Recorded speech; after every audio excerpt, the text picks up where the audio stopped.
to be honest, Hugh, I think you're just trying to dodge answering this question. No, I have a good answer. I'm good at answers. Right. I'm good at answers. That's the trailer right there. Welcome to another, yes, that's right, another episode, we're still going, of 80% Mental. All the podcast you will ever need. If all you need is a podcast about sport performance psychology. I'm Dr. Pete Oleshaga. I'm joined by Hugh Gilmore, who's already been to the pub this afternoon. So has a head start on this Friday night recording. Hugh, how's your afternoon been, and how much are you looking forward to this late night recording of 80%? You have no idea how much I'm looking forward to this. This is like the Christmas of podcasts. I, honest to God, if our guest came in dressed as Santa Claus, I would be a happy man. Happy man. That's how happy I would be. Can I do the introduction, Pete? You can do, yeah. I've got a few more things to say. Oh, okay, right. You go ahead. Yeah, do your boring stuff. Go ahead. Yeah, all right.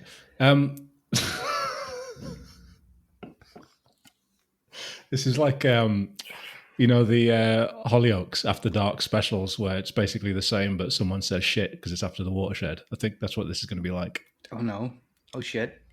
Well, there's two already. Have we got a quota, you think?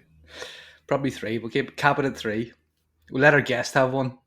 All right. Well, tonight's episode is a bit different, and it's different because Hugh and I aren't going to be asking the questions. You will. A few weeks ago, we asked you, our handsome listeners, to ask us anything, obviously within reason. And we've got some great questions that we're going to try and answer tonight. But because we feel like our guests are what really makes the podcast, and we've had some brilliant guests on the podcast so far. And actually, I think it's probably a good time to just take a minute and shout out to everyone who's come on the podcast up until this point. We love all of you, well, most of you. But anyway, because we think it's our guests who make the podcast what it is, we've invited another special guest to help us answer the questions that you've sent us. Hugh, you are itching to do this introduction, so I'm going to let you do it. Yes. So this guest needs no introduction with 3,132 Twitter followers. He has been described as the Mother Teresa of sport without the high heels, with such witty insights as change happens at the speed of trust. In the red corner, please welcome, standing ovation for none other than Mr. Elliott Newell. And you clap. This is where you clap. Do the claps. Well, what I'll do, I can put some. I'll put like a sound effect in of like some applause or something, just to make it sound good. Okay, good stuff. Right. Sorry, Elliott, do you have a PhD? No, I don't. No. Because I'd hate to call you Mister if you had a doctor. Because Pete's always giving out doctorates to people without one. Do you want one? Pete'll give you one now if you want one. You know, I'm presenting at a conference next week, and they've put all the flyers out with Dr. Elliott Newell on it. So yeah, well, that means you're a doctor. Well, it's official. Apparently, yeah. I mean, nobody's checked. I have actually got a proper introduction for Elliott, but I like Hugh so much, so we're just going to go with that. Actually, Elliott, welcome to 80% Mental. We're really glad to have you with us. Thank you. I'm very pleased to be here. Just so our listeners do actually know, I mean, I know you have 3,000 odd Twitter followers, so they obviously know who you are. But for those of you who don't, Elliott's a senior performance pathways scientist at the EIS, the English Institute of Sport. He is a BASIS accredited sport and exercise scientist, specialising in psychological support, chartered scientist, and currently a BASIS SEPAR candidate, which makes him a sports psychologist in training. I know a lot of our listeners are stage 2 or SEPAR candidates, so sports psychs in training, so I'm sure that they will really appreciate the insights that you're going to give tonight. It occurred to me earlier that I don't actually know what SEPAR stands for. Sport and Exercise Psychology Accreditation Route? That sounds plausible. Nailed it, yeah. Is that it? Yeah. Awesome. Skills. I'm not a doctor for nothing. So Elliott's particular interests are in performance communities, talent development, and the philosophy of sport. So as I say, welcome to 80% Mental. We're really looking forward to hearing your insights. All our guests are, because they're the ones that are asking the questions tonight.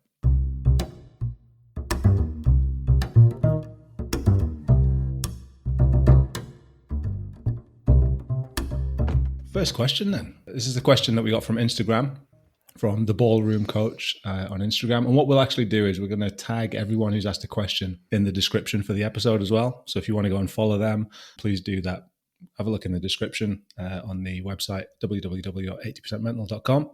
And you can follow everyone who's asked us a question tonight. So this is from the Ballroom Coach on Instagram. And the question is, hi, love your podcast. I know that sport being 80% mental is a common statement in sports psych, but do we have any research papers that show this? I thought about it today. I was looking around and struggling to find it. I was thinking that you might know, considering the name of the podcast. I think This is awkward. I think you should know. You should know. And I'm going to defer to you guys to defend your podcast title on this. I can take this one if you want, Hugh. This is very awkward, but yes, that's why I'll let you take it, Pete. Go ahead. All right. So basically, the show's called 80% Mental because 90percentmental.com was already taken. And it's not a lie. True. It's not a lie. It's a true story. And 70% mental is just too many syllables to say over and over again. No, and 60 is just too low. So that's why it's called 80% mental. As far as I'm aware, there isn't any literature which said that sport is 80 or 90 or 70% mental or anything in between. It seems implausible that there would be. I'll tell you what this got me thinking. And this is where, I'm glad you said interested in the philosophy of sports. I'm going to do that really annoying thing where I answer a question with a question. But I'd actually try to think quite deeply about this question, and it made me wonder, what would the value of an answer be? What purpose would it serve? And then I wondered, well, isn't it 100% everything? So rather than try and allocate a percentage to mental, physical, technical, tactical, but isn't it 100% everything? Why are we trying to dislocate the mental from the other factors that make up performance? And then I realised they were just asking a question about the title of the show. Chill out. Yeah, I think you might be overthinking it. Do you want to know what we thought about calling the podcast? Please tell me. I've got a list. No! Don't read that list out. Don't read that list out. Well, I mean, the first one was the Sports Psychology Podcast, which I think, in hindsight, was probably a little bit dull. I mean, it's one still. It says, And apologies if any of these podcasts already exist and we're about to make fun of their names. Sport Thought. Oh, that's cool. Sport Thought, yeah. Mind Matters. That's not so bad. Smart. This is why we didn't call it this. Smart Sport, the Sports Psychology Podcast, because I can't say it. Sports. Inside Sporting Minds. That was good. Inside the Sports Mind. Not so good. The Smart Sports. The Smart Sports. Again, this is why we didn't call it this. The Smart Sports Psych Show. The Mind Pod. Ooh. The Brain Pod. I think we did well to stick with 80% mental, to be honest. I think that's the best one out of all of these. There are more. I won't. Talking Heads. Oh, that was a good one. Yeah. So yeah, if you want to, if anybody's out there who wants to start a sports psychology podcast, don't bother because this is the best one. But if you do, then you can come to me and buy one of those names off me. I wondered if you could put a Twitter poll out to see what the fans think the best alternative name would be. What should we be called? We should do that for season 3. Rename the podcast. I shudder to think. Certainly not the Smart. Yeah, let's not do that. I think we should probably just move on, to be honest. Shall we go to another question? I mean, basically, the answer to that one was no, there isn't any research because it's just something that people say. Okay, next question then this is from Twitter. There's a couple of questions, actually. I'm going to put these ones together because they're sort of fairly similar. So Johnny McPhee on Twitter and Matt Moore on Twitter as well. Johnny says, creating a programmable athlete of the future. You each have 3 skills to build the foundations of a mental skill set. What do you choose? And Matt's question is kind of similar. So, what mental and or emotional qualities do you believe the very best performers in or outside of sport possess? So they're similar questions. So we'll kind of answer them together, really, in terms of just the top 3 skills or qualities that you'd want an athlete to have, or that you think the best athletes have. Who wants to go first? I think I'm going to force Elliott to go first. I did think about this, and I did write some stuff down. Actually, I was better prepared for this podcast than I was for my A levels. So I did think about this, and I even wrote a couple of notes. So one of the things I just can't get away from, you have to have, if you're going to be a performer, you have to have the mental capacity, mental skill to do that perception action coupling stuff. You have to be able to see information in the environment and coordinate your body to respond to it. And that's a mental skill for me. Then I've probably cheated a bit because I've gone for like these big umbrella things that probably have like loads of different skills underneath it. But there's stuff around self-regulation skills. How do you manage yourself in different situations, emotionally, motivationally, cognitively, behaviorally? And then the third bit would be skills related to learning and quality practice. You have to learn and you have to, in my mind at least, based on certainly the development athletes that I've seen and worked with, like if you can't turn up and make the best use of the limited practice time you've got, then it kind of falls on its face eventually. So skills in and around that area for me. You know, you've actually named a couple of PCDs there, you know, from the Dave Collins episode. What's your thoughts on PCDs then, in terms of, is this what the answer here is? Go and listen to episode 1 or 2 with Dave Collins and learn about the PCDs. Is that what you're saying, Elliott? No, I don't think that's what I'm saying. I don't think David would want me to say that either, because I think if he heard us talking about the answer, I think he would challenge us pretty hard, even if the answer was PCDs. I think the point is everything for me has got to be developmentally minded and contextually relevant. So what's going to help you progress, and how does that help you cope with the demands of your environment? And if you've got mental skills, strategies, capabilities, whatever it is, to do that, then you're in a really good position. I think the thing is, for me here, is contextually developing relevant contextually. Is that something like that was said, where it's about the development and contextually development of an athlete and contextually relevant? How do you assess what somebody needs to develop? So I could give you an example. So I'm doing some support for hockey at the moment, and we don't talk about what are the mental skills that you need to be a great athlete. We talk about what kind of stuff do you have to deal with to be a great athlete. Let's work back from there. So working with coaches and athletes and analysts, like hockey have come up with 12 scenarios that present themselves in games that are usually the difference makers. And then the question is, well, how do we cope with that? How do we manage that? How do we excel in that scenario? So it might be when you have made a mistake, or what if we go 1-0 down in the first quarter, or those kind of things. What it does is it opens up a conversation of the different ways in which people can bring themselves to that, and the different skills they can utilize to manage that scenario, rather than saying, what we're going to do is teach you commitment, teach you goal setting, teach you imagery, and then you just work it out based on the scenario. Start with the scenario first and then work backwards. So it's thinking about the challenges first. So rather than saying, well, here's a bunch of skills that will make a good athlete, it's like, okay, well, what is the context saying we need to have in this particular situation or that particular situation? So thinking of the challenges first, and then, okay, well, what skills, what abilities, what qualities do you need to answer those challenges, which makes total sense. And I think you're right. There isn't kind of one answer to this question. And I guess I've chosen some completely different things. So I went with consistency of effort, which you could think of as commitment rather than motivation. And we've spoken about the idea that motivation kind of fluctuates a lot more than commitment does. So the second thing that I picked was the ability to regain focus. Because I think a lot of people would say, right, you need to be able to have this laser focus on whatever it is that you're doing. And it's just really hard.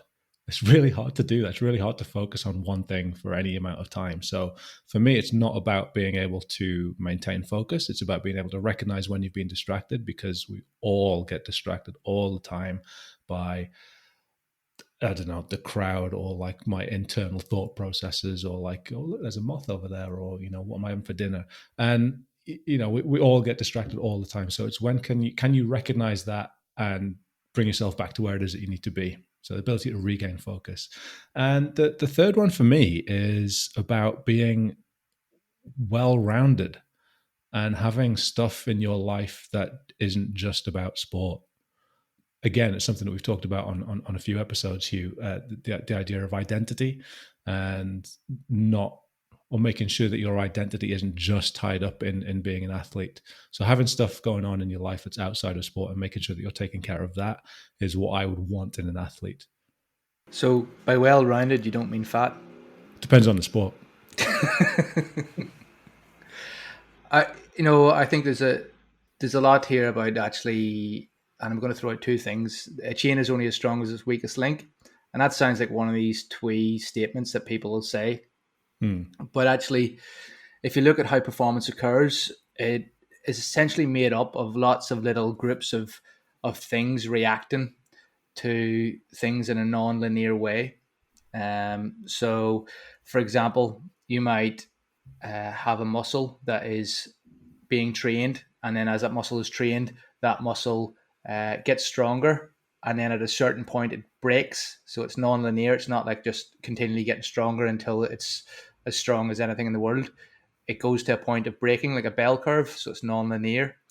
And I think, like, whether it's muscle strength or tendon strength or your psychological ability to cope under pressure, a lot of the features that are present within biological systems are not react in a non-linear way.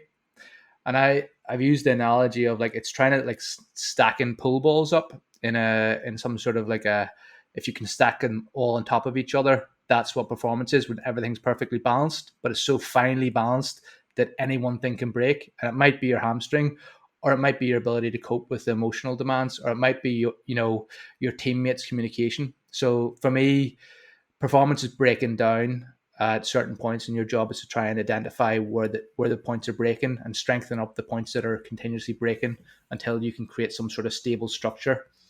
And it's kind of like how a pyramid of sand, if you continually pour out sand, it'll keep reshaping and self-organize based off of how much it can support. That's kind of like an analogy for performance. But I don't like to use analogies because analogies can be misconstrued. But actually, that analogy is based off complex systems and how you would stack together non-linear biological features that contribute towards performance. That would be my answer. Elliott, you're nodding, and Pete, you look confused. I was confused when you said that you don't like analogies, because you use analogies about 5 times every minute. I know people have told me this before. Do you know why I don't like analogies? You just said because they can be misconstrued. Well, yeah, but there's actually a research paper by Thibodeau about how if I want to call crime a virus, then I'll be more likely to treat crime at the source of social deprivation and poverty and lack of opportunity.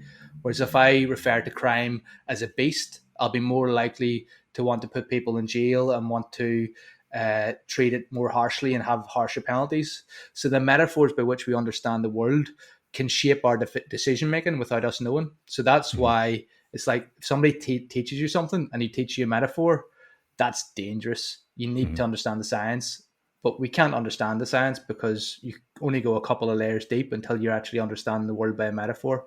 So to go down a big rabbit hole here, if you want, like, how does electricity work? Any ideas? Right. So in my head, electricity is this little men in the copper wires passing along buckets of coal and throwing it on fire in the light bulb. I'm pretty sure I shouldn't be an electrician, but that's how I understand electricity. So, like, you can only go so far with your metaphors until you reach the rock bottom of, like, okay, there's energy moving about. It's not little men with buckets of coal in the copper wire throwing it on your light bulb. So anyway, electrical services, give me a call. Hugh Gilmore, I'll spark you up.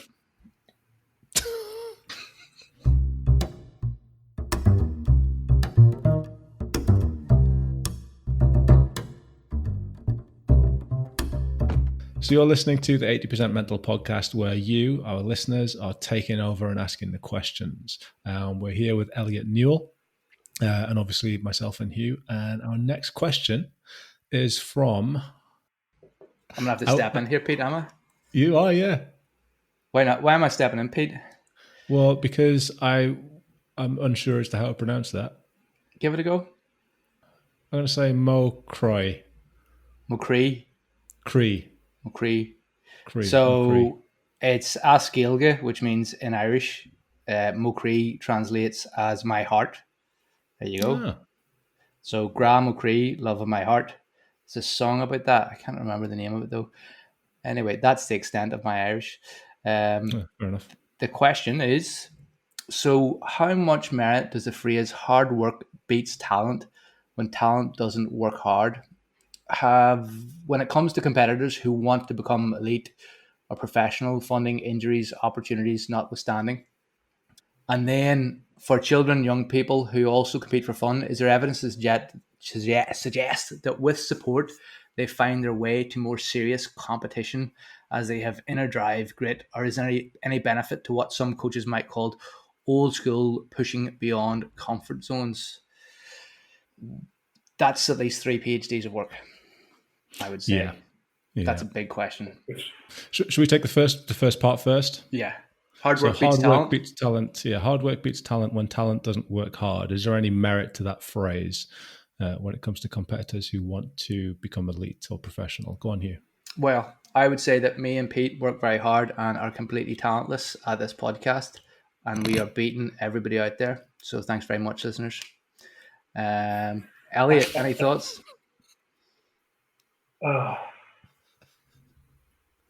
Again, like, do you need one or the other? It's both, right? Like, I mean, talent is the price of entry. It's like it's your ticket to the dance. It doesn't mean you're going to get throw shapes on the dance floor. Like, I can, as a 5'10" guy, I can't, with all the will in the world, make it in the NBA. Like, I just don't think that would be possible. So, like, there are some bits, but it really does raise this question again about what is talent, because I can't separate talent from hard work. I might see some gifts, and again, like we've mentioned Dave a couple of times, but Dave Collins and colleagues done some really good work on just separating that idea of kind of biological, physical kind of giftedness. Whereas you take talent, it is the combination of that with the psychosocial stuff to work hard. So I don't see them as separate.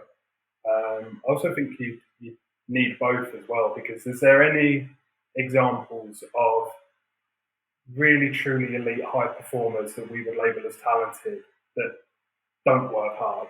Even the James Harden. I'm just joking, James Harden, if you're listening, but you need to play some defense.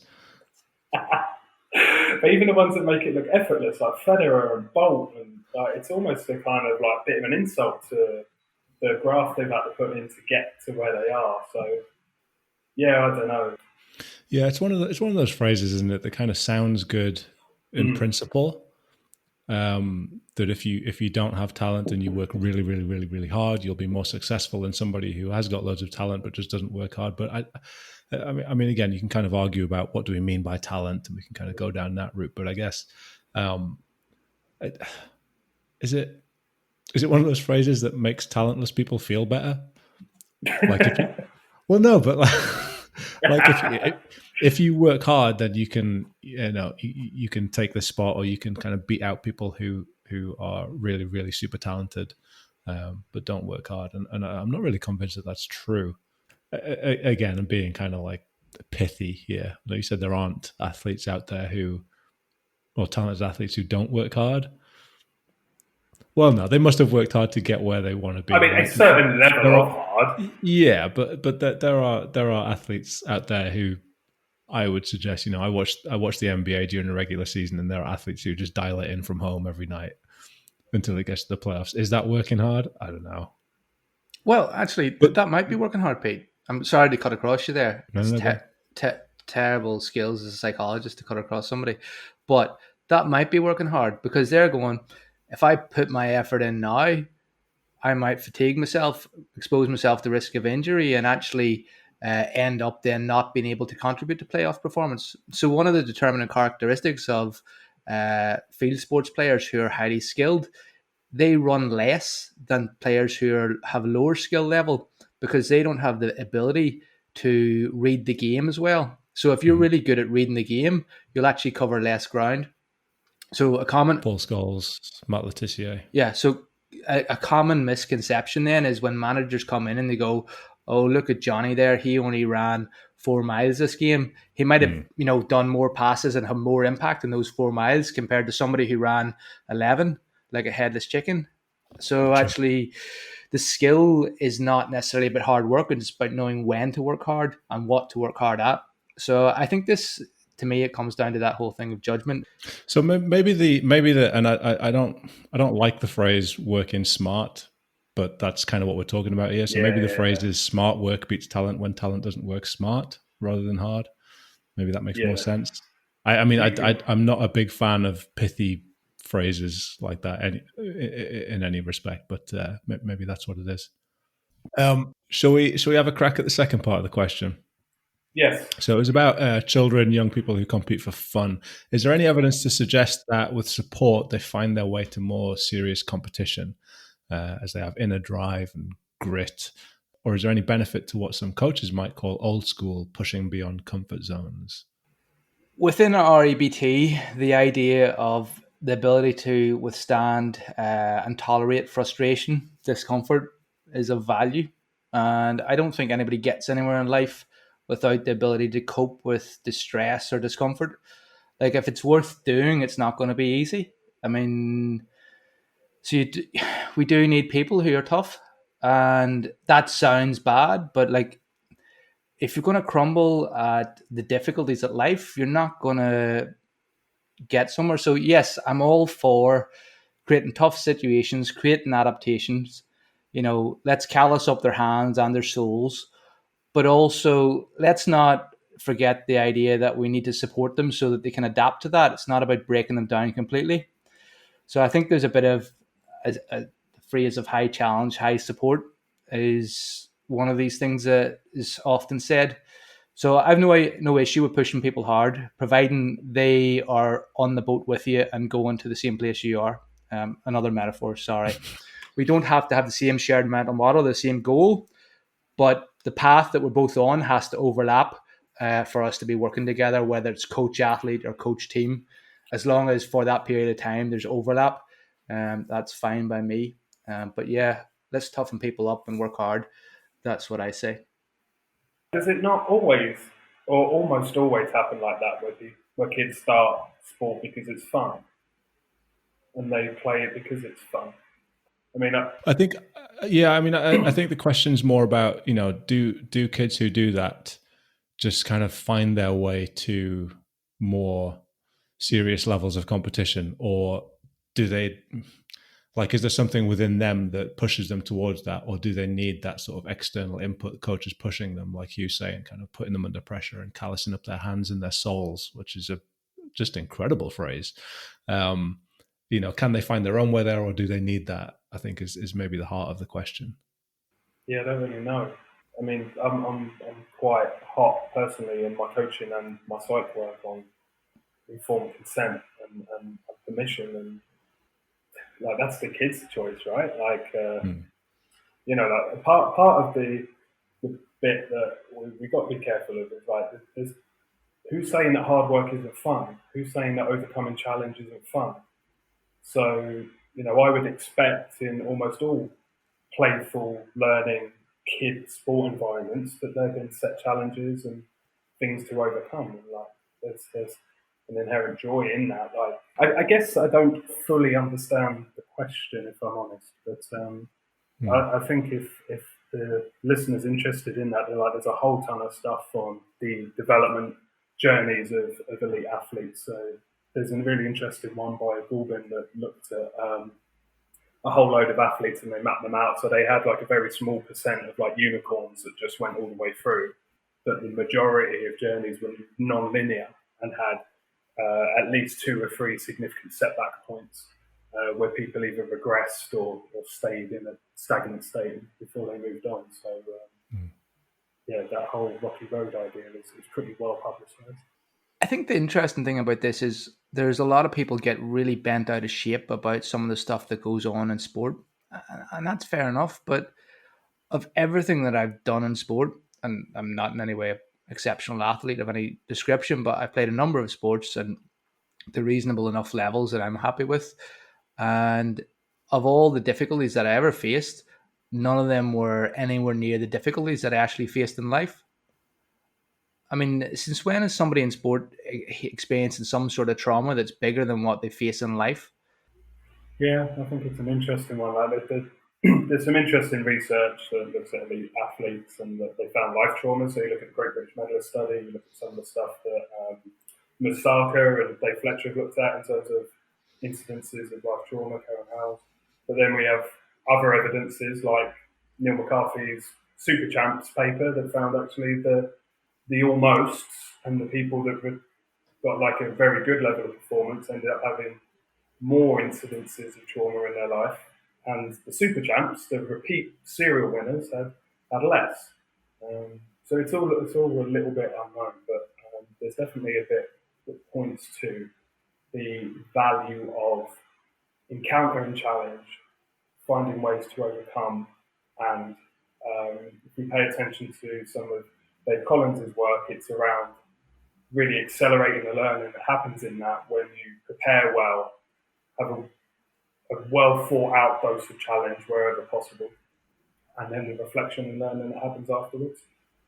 Like I realise we've definitely jumped from kids sport into probably stuff that's looked at people older. So I'm certainly not advocating that for kids sport, but I don't know whether that is old school coaching. I think I hear old school coaching a lot, like, but I don't know what that means. Like, I didn't grow up in the 70s. Like, did coaches just shout at people? I think, I think it means just like throwing chairs at people and like. Is that not what you do as a lecturer until you had to go online? No, but I did. You did throw chairs at students? No, I didn't. I didn't throw chairs at students, but one time, I was. It's just one time, okay. It was just one time. Never did it again. I was in a lecture, and we had to respond to student feedback. So students gave feedback on the module, right? And I don't mind saying they were saying like stupid stuff. Their feedback was dumb, right? And they were saying stuff like, "Oh, we don't want any 9 o'clock lectures, and we don't want any like 5 o'clock lectures." And they said, "Oh, we haven't been given any information on this and that." And it's like, "Well, you have, because it's all in the module handbook." So I did a lecture when the first 15 minutes was me giving feedback on their feedback, and I walked into the lecture, didn't say a word, holding a golf club, and just swinging it around, walking backwards and forwards for a good 10 minutes.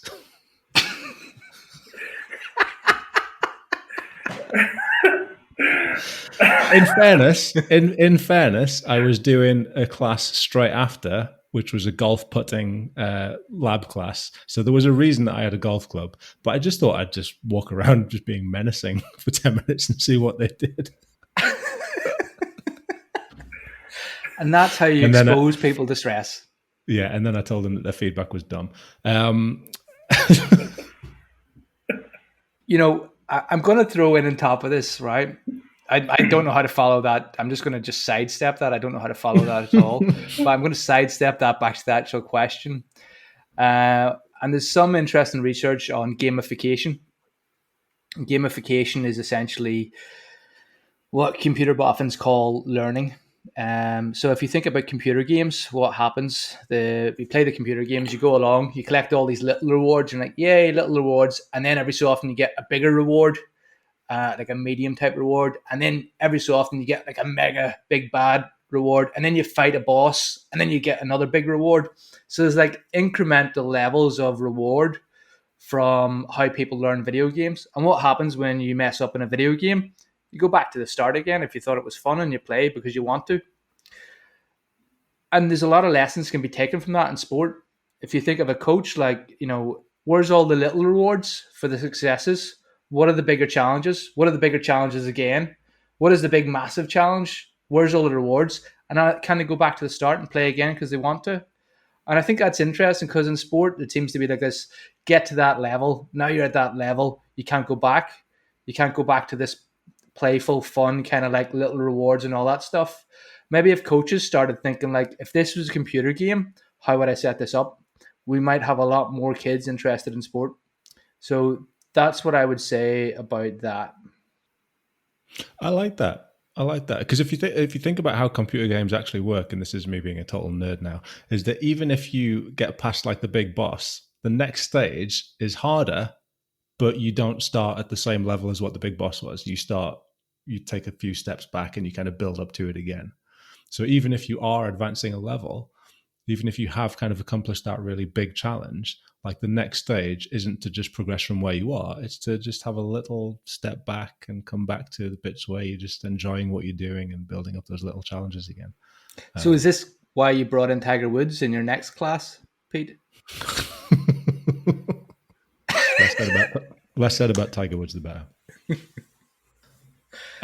Let's move on because we are not very far into the questions and we've already been talking for like 40 minutes or so, 45 minutes. So probably edit most of that stuff out that we've just been talking about. Might have to.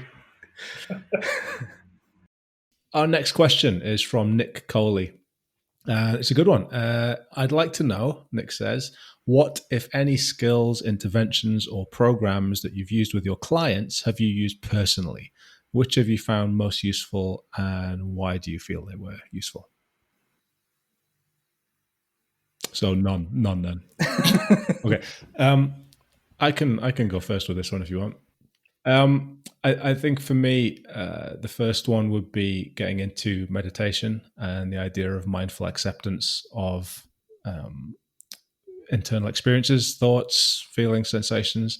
I think it genuinely fundamentally changed my approach in the last few years that I played basketball, kind of accepting those unhelpful self-doubt type thoughts rather than trying to battle them and kind of be relentlessly positive and just kind of accepting that self-talk as I was going through games. It made a real difference to me. The second one I'd say was imagery, and I spent a good amount of time using imagery to work on shooting. And I do this for like 15, 20 minutes maybe before I left for practice. I visualize like taking particular shots, moving through the offenses, how I'd come off screens, what I'd do against this defender or that defender. And it was only really the last few years of playing that I would really genuinely dedicate time to doing it. And for me, it genuinely, well, I think anyway, that it made a difference to my performance. Just ask Luke Parker. He'll tell you. Hugh. Yeah, Pete. I'm interested too in what Elliott's done. Elliott, what have you done? Well, I mean, I always find the most effective interventions involves ears, mouth, and heart. Like, can we talk? Can I listen? Can I care? Like, those are just the things, because the kind of context in which I find myself in my practice is I don't necessarily do the consultation stuff when people come and see me with a problem. Like, most of my stuff is in the environment, getting alongside people, being part of the journey with them. So it's a slightly different context in which practice takes place. So most of it is actually just being a source of support and a source of coaching for people to make sense of the experiences that they're having. So I guess like when I'm in that kind of context, it becomes different, and you discover problems and challenges and questions with people versus experiences that I've also had when I am the person that they go to and say, look, I've got a problem, or I want to get better at this, can you help me? It's less about that. So I find exactly like you, Pete, like I'm a big fan of the mindful approach. I'm a big fan of imagery, self-talk, cue words, behavior cues. An example recently, like a client came back going, oh, this was just ridiculously effective. It's the most simple thing I've ever done. Like, we just did a couple of breathing things. Like, he's like, I need to control my mind. I was like, dude, you need to control your breath. Like, we'll worry about your mind after. So he went back into bat, and yeah, batting performance was just different because there was more of a purposeful bit of breath work. So little things like that. Certainly linked to what I said before about perception and action. I find you can train your ability to gaze better and take a scan and to pay attention to certain cues. And I think that's certainly a trainable skill. We used to do that all the time in canoe slalom about where on the water, where relative to the gate do you look in order to follow through kind of with your body in that movement. And then probably the final thing would be getting really deliberate about performance planning and performance reviewing.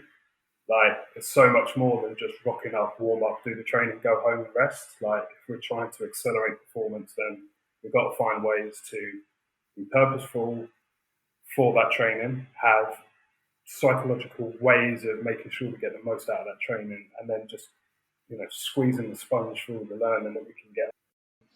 So Hugh, Pete, you're good at answers, right? yeah. So what's your answer? What skills, interventions, programs have you used with clients that you've used personally? Like, what have you found useful? Okay, so personally, Pete, I've used this thing called goal setting.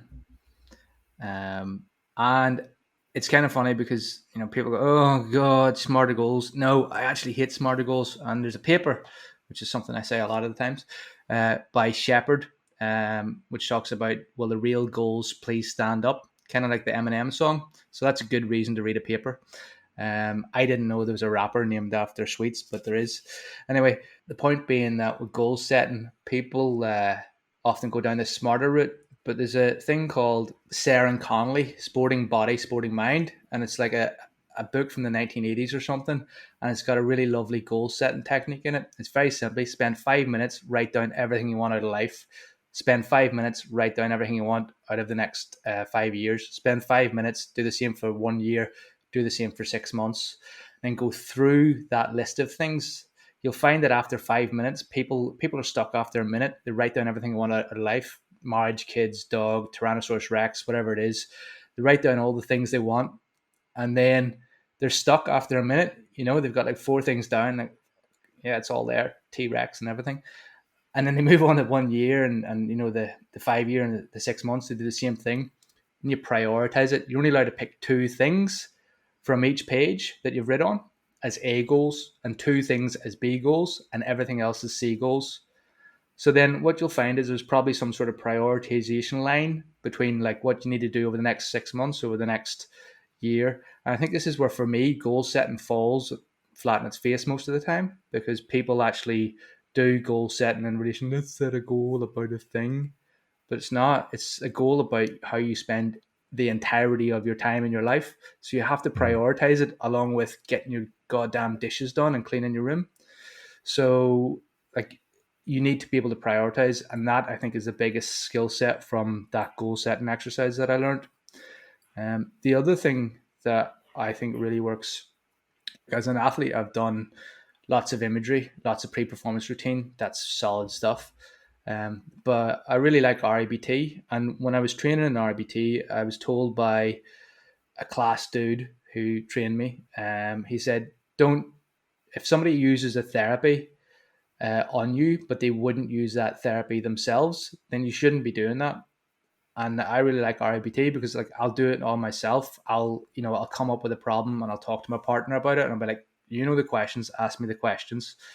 And the questions are, is there any evidence for what I believe? Is it helpful, what I believe? And is it logical, what I believe? And if I answer no to one of those questions, then my fundamental belief isn't actually helping me move towards my goal. So I have to then think about, like, right, what needs challenged here? And quite often there's some absolute thinking going on where I maybe don't accept myself, I don't accept others, or I don't accept my life circumstances. And you can pick that up when people say, oh, he should do that, they should do that, or I should do this. And a really good way of picking that up is you're going to use the 3 F's in life, which are F me, F you, or F them, and F it. And if you find yourself saying that, I mean, that's 4. That's actually, pardon? What? I said, I mean, that's four. He said the three Fs and then he said four things. Yeah, well, no, FU and F them is the same thing because it's actually Okay, I see. F others. Right, so FU singular, FU plural, right? Yeah, there could be groups of people that you need to F. Sorry to interrupt you there. No, it's fine. You didn't break my train of thought at all. I'm perfectly composed because in this scenario, I'd be going F you, Pete, for taking me apart like that. But actually, I'm not going to do that because I don't have any control over Pete. Pete's an individual human.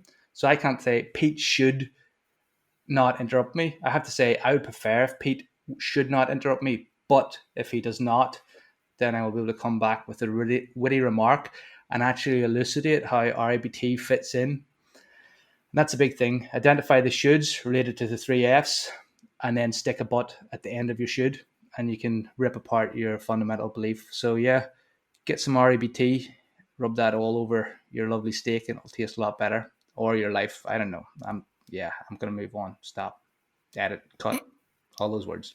We're done.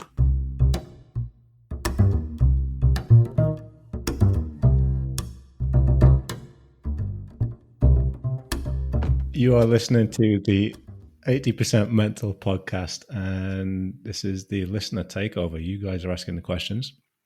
We're here with Elliott Newell, and our next question is from Lizzie Darville.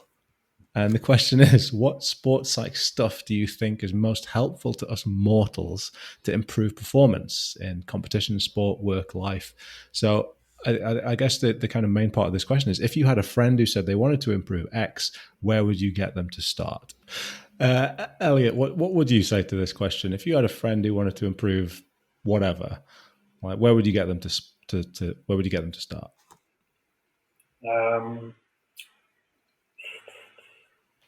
See, I'm kind of torn. I either start really big or really small. So really big is like, why? Or what's the point? Like that kind of big question, what's your why? Like, why would you do this? I find people are really good at self-organising around that. If you have a question like, what's your why? Might lead to other questions around like, who does this serve? What do I get out of it? What would I lose by not doing it? Those kind of bigger questions that are really useful. Or if you're starting like really, really small. So, for example, if it was a friend talking about, should I go for that job? I'd probably go with the why questions. If it's a friend saying, I've got a presentation at work tomorrow, I would probably start small. And it's kind of two areas that I work on in the small side of things is built around control. So like, what can you control? And when you work out what you can control, what's your best next step? What's that just one next thing you can work on that would make a difference? Because I often find that it can get quite overwhelming when you try and do like all of the performance psych stuff for, to use the language, mere mortals. So like, I don't ever want to fix it. Because I'm thinking, dude, if you've got like if you've got a presentation tomorrow and you're just trying to figure this out now, like we're not going to have any control over how that's going to go. But what you might do is work out that you can control practicing once before you go to bed. Okay, right, do that if that's your next best step. I tend to agree. I mean, when I thought about this question, I was thinking more of the big things, and my approach would be to ask why. What's your why? Why are you doing this? Goals are great. Everybody likes to set goals. Everybody loves SMART goals. But I'd start with the why. Why is it something that's important to you? And then why is that important to you? Carrying on asking that question until we get to that fundamental value that person is going after. And then it's a case of, okay, well, what actions can we take to commit to that? What small steps, what kind of goal setting can we do around that? So my first question that I do when I sit down with athletes, it's not about what do you want to achieve. It's not about what do you want to get to. It's about who do you want to be? What kind of athlete do you want to be? What kind of person do you want to be? Okay, well, let's start there, and then let's start committing to specific things you can do that's going to start moving you towards that thing. So I'm with you. I was thinking kind of big, and it'd be, well, what's the why behind that? What's the value that underpins what you're trying to where you're trying to get to? Let's move on. we've got another question. I like this one. This is a good sort of mid-session question, and we'll do a sort of quick fire round here. So this is a question. I think this is another question from Johnny McPhee, and I've kind of broken the rules by allowing him to have 2 questions, but I like this one. Greatest of all time chocolate bar. Hugh.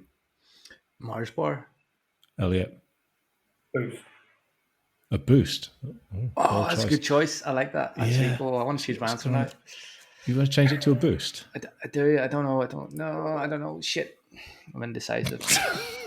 I mean, of all the questions, I didn't think this one was going to be the one that stumped you. I'm not good at answers. Mine would be, I think mine would be a double decker, but a double decker from like 1985, not from now. When it was massive and weighed 4 kilos. Yeah, basically. Greatest of all time biscuit, Elliot. Chocolate hobnob. A strong biscuit. Hugh? I'm going to go hard here, and I don't give a damn. Jaffa cake. Oh, dude. I mean, why? To hell with your laws, to hell with your rules. Jaffa cakes all the way. Let's have some. I can't remember whether it's not a biscuit or a biscuit, so I don't really care either. So It's only a biscuit if you dip it in a cup of tea. No one's dipping Jaffa cakes in a cup of tea. I could dip your cat in a cup of tea. Does that make a biscuit? That might be the weirdest thing anyone has ever said to me. Okay, that's the trailer. Greatest of all time sweets. At the risk of sounding 80 years old, Murray Mints or Werther's Original. Murray Mints? Murray Mints? Who are you? Right, Grandad. That's the trailer. I've got to be honest, of all the things, of all the sweets, that's not what I was expecting you to come out with. Fucking Murray Mints? Do they even still exist? Classic. Oh, seriously, there's got to be someone out there who's listening to this going, yes, Elliot, I'm on that bus with you, mate. I'm all in on Murray Mints. Yeah, Sir Captain Tom Moore. Oh my goodness. Right. I'm going to go with bonbons. Bonbons, that's it. Nice and basic. Get them in. I mean, I'm taking the piss, but I haven't even really thought of an answer to this question. Your bog standard chocolate eclair. Solid. What do you mean? It's a solid sweet. It's a chocolate eclair. It's solid. It breaks your bloody teeth. Well, you just get better teeth then. Greatest of all time crisps. Hugh, I'm going to go you first this time. Tito, cheese and onion, or prawn cocktail, but the Tito one's from Northern Ireland, just to be exactly precise. Okay. I mean, what's good about them? What's different about them to say your bog standard Walkers or whatever other crisps are available? The taste. What did you want me to say? I don't know. I mean, I think what he really wanted you to say was the potatoes. Become a free haircut? Like, what did you want me to say? Well, you're the one that specified a particular brand, so like, surely you must have a reason for that. It's not a ridiculous question, is it? Elliot, greatest of all time crisps. I'm going Walker's Max Paprika. That's a good shout. I'm going with salt and vinegar McCoy's. That's a good shout. Okay, hold on. What about Hunky Dory's Buffalo? They're pretty heavy. I like them. I don't know what that is. Hunky Dory's You Buffalo? just said words there. No. Have you never had Hunky Dory's Buffalo flavor crisps? No. Have you just made them up? Nope. I think again another good crisp. Do you know what's good about them? The taste. Right, moving on. I'm 90% sure that that's made up, and I'm fascinated how when Hugh said to himself, "I'm going to make up some crisps," he come up with Hunky Dory Buffalo.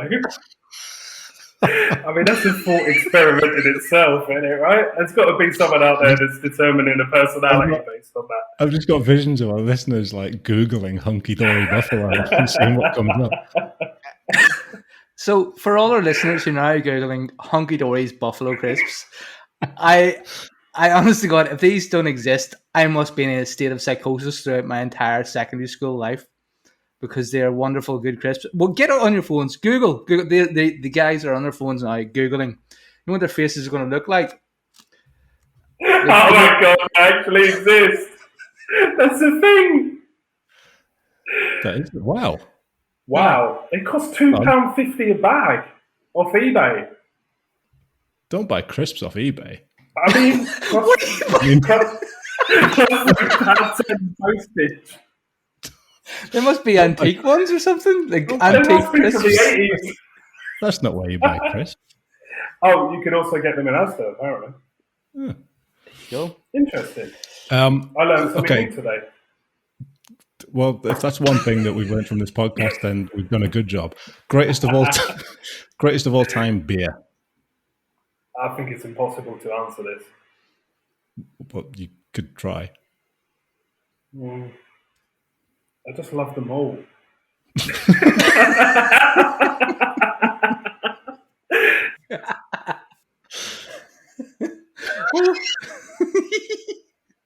Oh, there must be one beer that you would, if you were in a supermarket or you're in a pub, all right, what would you choose? Yeah, I will say Bud because I am currently drinking Bud.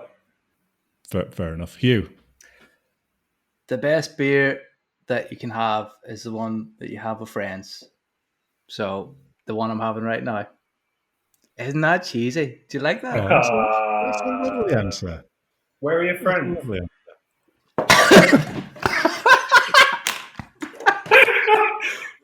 That is brutal. That's completely unfair and uncalled for. My God. All the effort I put in for the intro and everything, you're just like, oh my God. Wow. I'm going to complain to you, but I'm going to complain to your employer about you. Mine would be the Mexican cake stout that I drank the other week when we recorded the Coach and Discourse podcast, because that was the most beautiful thing I've ever tasted in my life. And if Wonder Beyond Brewery want to send me a case of it, that's Wonder Beyond Brewery. Want to send me a case of La Adelita Mexican cake stout, then please get in touch on the website or on our Twitter. I don't know if this is a highlight or a lowlight of the show. Well, look, if they want to send me some beer just for mentioning how amazing it was several times in a row, and telling everybody, to go and get some, then I'm all for it. Can I have some if you get some? Yeah, don't see why not. We're friends. Okay, so next question. None for Elliott. All right, so the next question that we've got from our listener, this one's from Luke Parker on Instagram. Go on, Hugh. So Luke Parker has asked, what is the zone and how do you work on getting your athletes in the zone? Unfortunately, I've Googled this and the zone is a nightclub in Redruth, Cornwall that closed down in 2018. So unfortunately, your athletes can't get into the zone. Do you know what's interesting? That the zone is also a nightclub in Rotherham, which closed down. Well, I assume it closed down. And we used to go there after games when I used to play for Mansfield back in the day, and we used to go to the zone in Rotherham, and it's possibly the worst place on earth. So there we are. Pretty sure it closed down several years ago. They can't get in the zone, or they shouldn't have any desire to go to the zone. No. Okay, we hear about it all the time. We hear about the zone all the time. For our listeners who aren't quite sure, first of all, what is it? What do we mean when we talk about athletes being in the zone? Elliott, I'm sure you've got some thoughts here. Yeah, it's one of these kind of potentially quite fluffy, abstract things. I know when I work with athletes on this kind of stuff, if they bring that kind of language, then yeah, great. But basically, what I'm trying to do is, when we talk about the zone, we're talking about what is the most helpful cognitive, emotional state for you to be in to perform at your best. It's interesting how Elliott described it there, because there's this idea that trying to get into it is also how to not get in. It's kind of like if you want to go to one of these nightclubs, you would maybe try to get in. You might, if you're underage, get a fake ID. Or you might try and dress in a certain way. But like the bouncers will spot that and they'll say, no, you're not getting in because you're trying to get in. That maybe that didn't happen in Mansfield. I don't know. But That was full of 15-year-olds. well, they didn't try to get in. They got maybe they just sort of acted adult-like as opposed to getting a fake ID. Right. But the point being that trying to get into a nightclub is like trying to get into the zone. You don't try to get in. You have to focus on what you want to do. And what you want to do is actually focus on your process of, I'm going out with friends, I'm going out to have some fun, this will be entertaining, and let's explore it, and let's just see what happens. And I think if you try to force yourself into the zone in sport, where you're like, I need to get into this mental state, you're leading yourself down a path that actually isn't going to get you into the zone because you're focusing on the outcome. It's kind of like saying be happy to somebody. Like, you can't be happy because as soon as you search for happiness, you become unhappy because you could be happier. And it's more so like, well, what do you do when you want to do happy? You might go out and play a round of golf. You might go out and hang out with friends. You do happy the same way you do the zone. So what is it when you do your performance? So that's what I would say. If you want to help somebody have better performance, ask them what it is they do that they enjoy, and then say, go do that. And that's the quickest way into the zone. So we're talking about getting into a flow state, really, aren't we? Being completely immersed in what you're doing, isn't it? And just completely absorbed to the point that time sort of falls away and, you know, self-consciousness disappears and you're just kind of fully immersed in exactly what you're doing. And, you know, you're saying that trying to achieve that, you're not going to. You just need to kind of let it happen. And I guess if you're thinking about how you do that, well, like you say, you can't try and do it, but you can put yourself in circumstances and situations where it's more likely to happen. So the idea is that we find ourselves, or we put ourselves in environments where we need a high level of skill, but the level of challenge is pretty high as well. So it's kind of just on the brink of our capabilities. So high skill, high challenge, that's kind of the type of situation where flow is more likely to happen. Have either of you two ever experienced that as athletes? To be honest, I probably get it now in more the recreational stuff I do, like going out for a run or kayaking or something like that. I think, Pete, like I actually get it during this podcast because I'm in the zone with my answers. But no, in all seriousness, though, I think if you look at the work of Mihaly Csikszentmihalyi and his book on flow, he actually talks about how whenever you go out and you chat with friends and, you know, you go to a music gig or you have this social occasion, there's like a set of rules of conduct. And you know this because like somebody will make a joke, somebody else will make a joke that builds on that, somebody else will say something that's related to that. And there's this conversation that overtakes the space. And you know when you've said something that's slightly outside the conversation, and you know when you bring it back into that conversation. And he talks about how getting engaged in that type of situation can become a state of flow, and you see that time actually flies through. So I think there's states of flow in all walks of life. So going out with good friends and having a good chat and a beer and relaxing is a state of flow. Within sport, like I think there's also a related phenomenon called runner's high, which I've experienced where like you're out for a run, and if you're a regular runner, you end up not really recollecting where you've ran from, and you go from like blip, you're 3 miles ahead, blip, you're 3 miles ahead, and your consciousness only comes back in.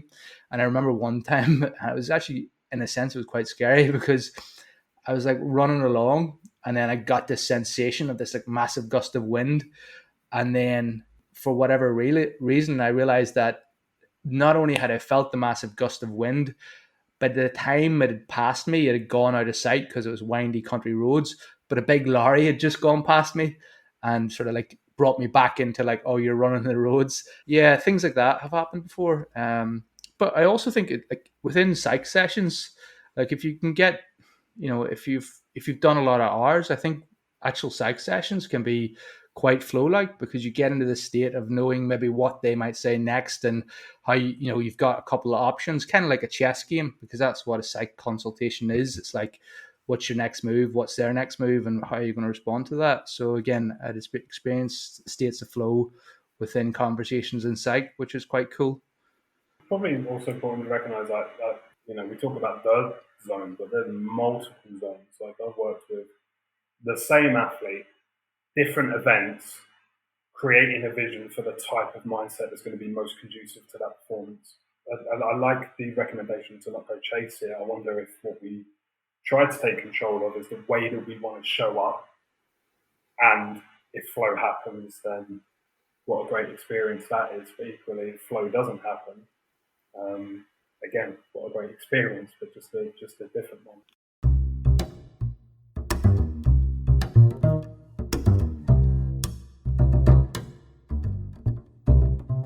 Well, if you're still with us, you're listening to Hugh and Pete and our guest Elliott Newell on the 80% Mental podcast.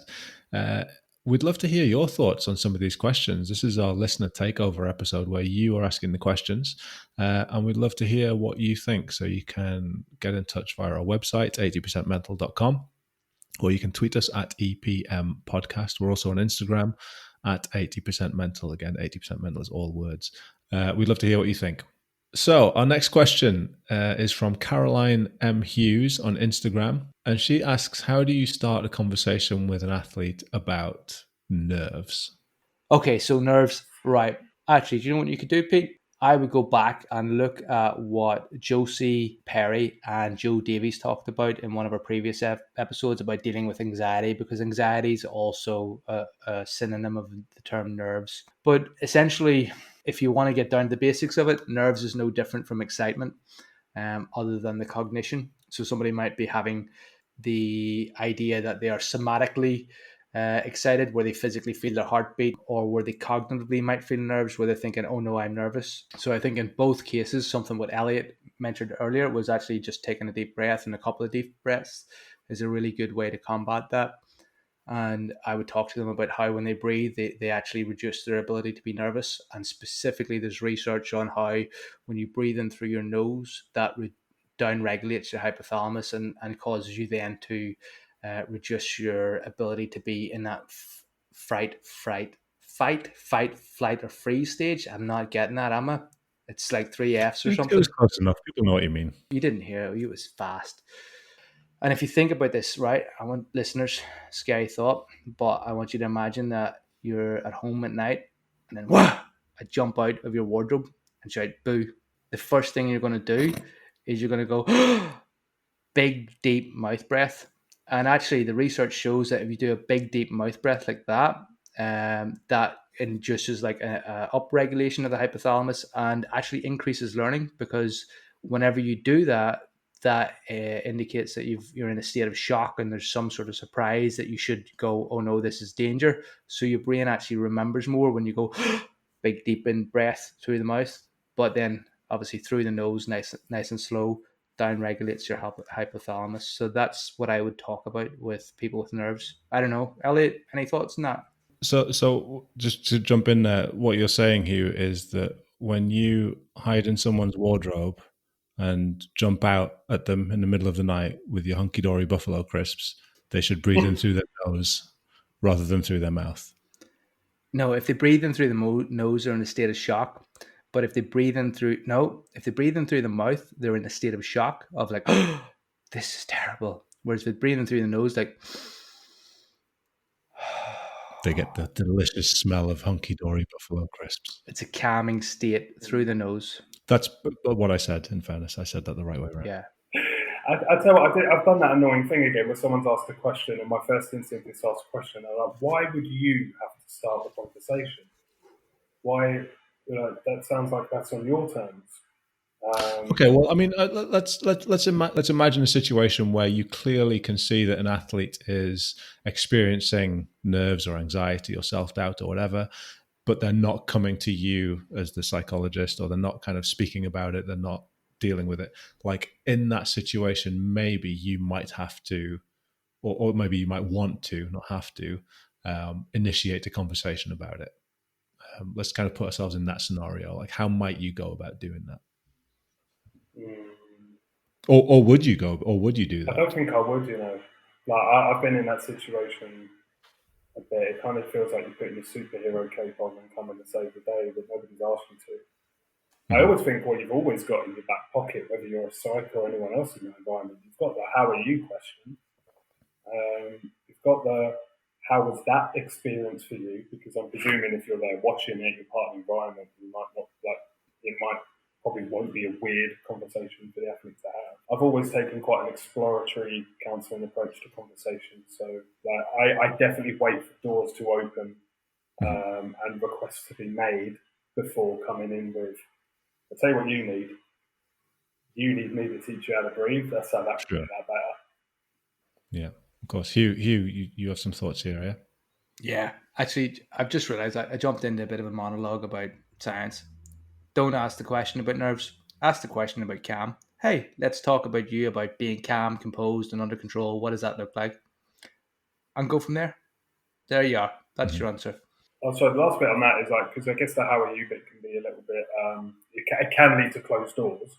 But what you can always do, if you do want to force it a little bit, is do the I notice thing, where you can say, well, I noticed that, and then you own it. You own your perception of anxiety rather than saying, hey, you were dead anxious. It's about asking permission, isn't it, with those types of conversations? If it's okay with you, I've got an observation. Do you mind if I share that with you? Yeah. And then you're kind of getting the permission from the athlete. Say, I noticed that during this performance, this was going on. Like, is this something that we maybe want to kind of have a chat about? Like, how was that for you? Next question is from Elliott Sharp, and this was on Twitter. And Elliott says, what are the biggest restraints on performance at the elite level? Hugh, I know you got some thoughts on this one. Yeah, do you know, I think what's really interesting here is that at elite level, there's an awful lot of differences between, Elliott's talked about not Elliott Sharp, but Elliott Newell, our guest here. Wonderful. Follow him on Twitter. He's amazing. He's really good. Anyway, the biggest thing about issues at elite level, like there's a lot of stuff about narratives in terms of what do we believe about that athlete? What do we believe about their story, their backstory? How does the coaches understand them? How do you understand them as a sports psych? How does the parents understand them, and how do they understand themselves? And I think one of the things that continually occurs is actually personality profiling, where we end up, with some personality profile, which is useful to an extent in that if you use something that's based off the big five, where there's like openness, extroversion, neuroticism, agreeableness, and I don't know if that's five, but the acronym is OCEAN, and you can look it up. But if you use something based off the big five, that's good. I think the NEO is good. But within elite sport, there's a lot of these Mickey Mouse approaches, and I've even seen ones that based off birds. Believe it or not, like, are you an owl? Are you an eagle? Are you some magical feathered dolphin? Whatever it is. But the point is that there's a number of these things, and they're based off Jungian typology, like Myers-Briggs, etc. And there's a lot of them that go around the idea of like different colors. And again, whenever we label people across different colors, the idea is that we label people in domains or boxes across 4 quadrants is a bit of a problem, because if you're going to label somebody as yellow, blue, red, purple, magenta, or whatever, you're actually creating a box for them to fit into, and then that's a label that you try and understand them. But there'd be no other characteristic in sport. You wouldn't turn around and go, you're a type 2 fiber, therefore X or therefore Y. You wouldn't take any other characteristic, whether it be their height, their weight, their any other sort of identity, and put it into 4 different boxes and place them in it. So I think one of the things that limits performance on elite level is limited understanding of athletes based on categories or narratives that are incomplete. Cool. Elliott, do you have any thoughts on this, or should we just crack on with the next question? So I think it's a really good question, Elliott. There's 4 things for me. What constrains performance at the elite level? Fear, low well-being, lack of meaning, and poor learning loops. So I think, Elliott, 3 of those things were pretty clear. If you could just maybe explain the last one, the learning loops. So there's a vision of high-performance environments from the outside looking in that they're just like the epitome of everything humans are capable of. But actually, it's a lot of just sewing shit together and dealing with stuff as it happens, which is its own version of incredible. But there is so much intensity around do. There is an absolute worship of planning, but there are very, very poor processes. Not about reviewing. People love a review. They review all day long. But nobody learns as effectively as they could do. Like, do people have conversations around what did we learn from that experience? What does that mean moving forward? What have we learned about how we do our work together? What do we learn about our people? What have we learned about performance? A key characteristic of high performance is continuous learning, but it's funny how little that tends to happen when people choose to prioritize doing stuff. That I think that's fantastic. That rings true for me in academia. Lots and lots and lots of reviewing, not quite as much actually learning from those experiences. And I guess that's probably the same in a lot of different environments. So I really like that answer there. Next question is from Instagram, and this is somebody who wanted to stay anonymous. It's a bit of a long one, so I'll read out the scenario and see if you guys have any thoughts on it. So in an amateur setting, how do you get coaches and players, perhaps of an older generation and viewpoint, to maybe change their approach to the culture of a team and being mentally ready for games and training in a situation where you maybe haven't necessarily got professional resources? So there's no sports psych, there's no other things that you might have. The question says, gone are the days of training through fear of fitness and or just roaring, shouting before a game to get an emotional response. Younger men don't buy into that now, and a different approach is needed. I'd personally like to see my own team environment drive home that our season is about performance and enjoyment. And if you enjoy what you're doing and don't have fear of making a mistake, this will translate to performance on and off the pitch. So I think this is a question about how you perhaps convince people of an older generation who are maybe used to that sort of Mike Bassett hairdryer shouting rah, rah, rah type way of getting people up for a game, and more about, okay, well, how do we perform without fear? How do we enjoy what we're doing? And actually performance comes from an environment like that. How do you do that? Any thoughts, any ideas? Well, I suppose, there's no need for this to be an anonymous question. So, like Eddie Jones, it's perfectly fine to talk about these things. I think the thing is that if you ask good questions, you can get good answers. And in terms of getting people up for a game or getting people emotionally engaged, it's perfectly fine to be emotionally engaged. It's perfectly fine to be psyched out of your head to the point where you're ready to go through brick walls. I mean, especially in rugby, it's a contact sport. And, I think in that scenario, it is you need to commit, you need to go in full force, and you need to take the hit and give the hit. So the question really is are you prepared to do this?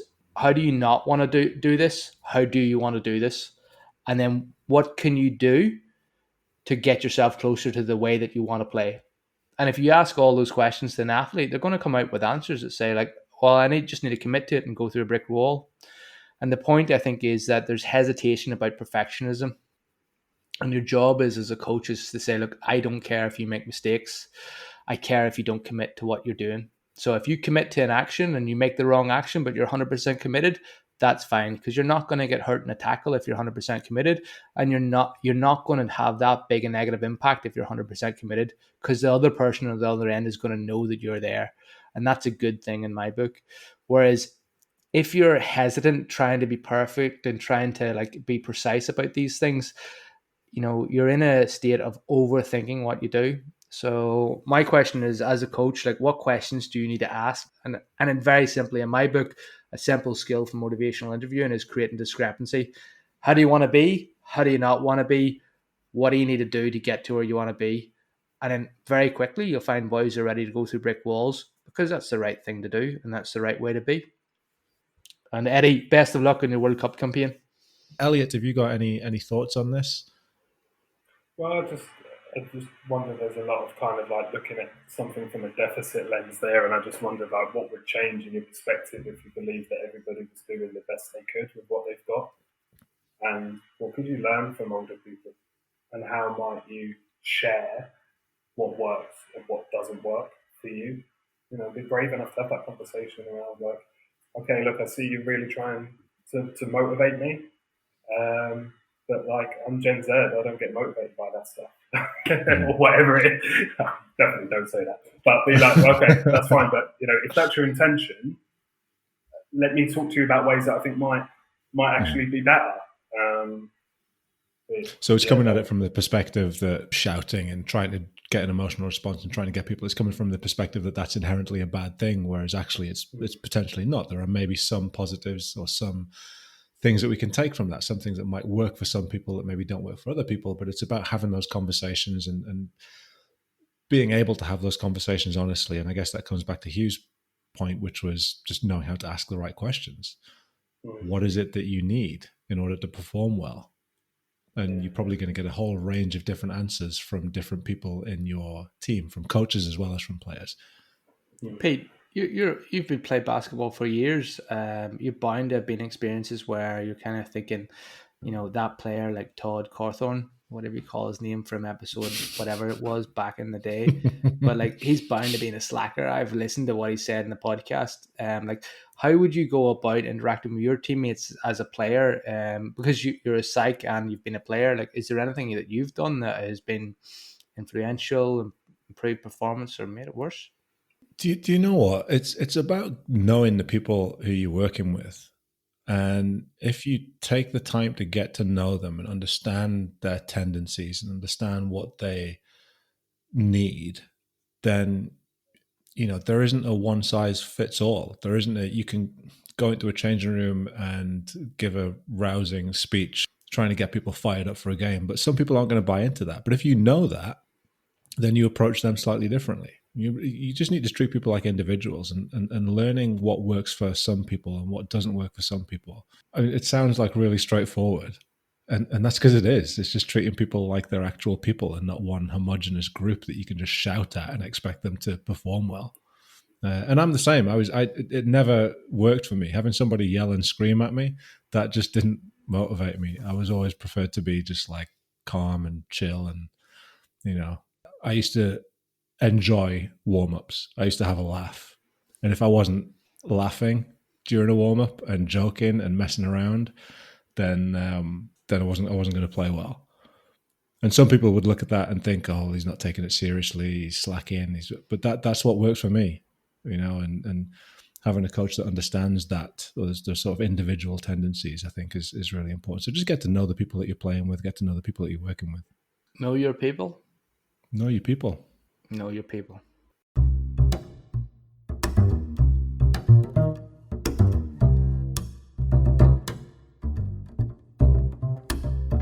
Okay, next question then. Next question is from, is it from our number one fan, Hugh?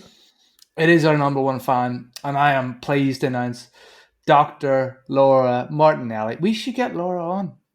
Sorry, Dr. Martinelli on. We should get Dr. Martinelli on because like she's a number one fan. Anyway, our question from Dr. Laura Martinelli is, can sports psychologists claim that they enhance performance? No, sports psychologists can't claim that they enhance performance because there's just too many factors involved in performance. Next question. False. Sports psychologists can claim that they enhance performance because they've spent X amount of their years reading research papers about how to enhance performance. They go off and train through an accreditation process. They develop skills and abilities which are used to enhance performance, and therefore they enhance performance. And they develop the skills to do that. Therefore, they can enhance performance, and they could enhance performance. Can they claim that they do all the time? No, because sometimes they might do a bad job. In the same way that you would ring a bricklayer to come out, lay some bricks and build a wall, he may come out or she may come out to build that wall for you, and they may not lay some brick to build the wall. They may be a bricklicker and they may lick the brick instead. and build a crap wall, which is essentially non-functional, and you might then need somebody else to come out. And that the reason they might build a non-functional wall that doesn't work might be because of your context, in that there isn't good foundations, or there are other things that affect the ability of that wall to be laid, such as supply of materials, commitment from the owner, payment from the owner, and all other things which affect the laying of the brick. So my thing would be that we are the same as bricklayers. We can do our job. We have the ability to do our job. Our job is to enhance performance. We can do that. But in some contexts, there may not be the appropriate situation whereby performance is enhanced because of other factors. Or you may also just have hired a bad bricklayer, or sports psychologist. That would be my thoughts on that, Pete. It's a bit of a controversial topic. Sure, let's have it out. Elliott, you've got the right answer.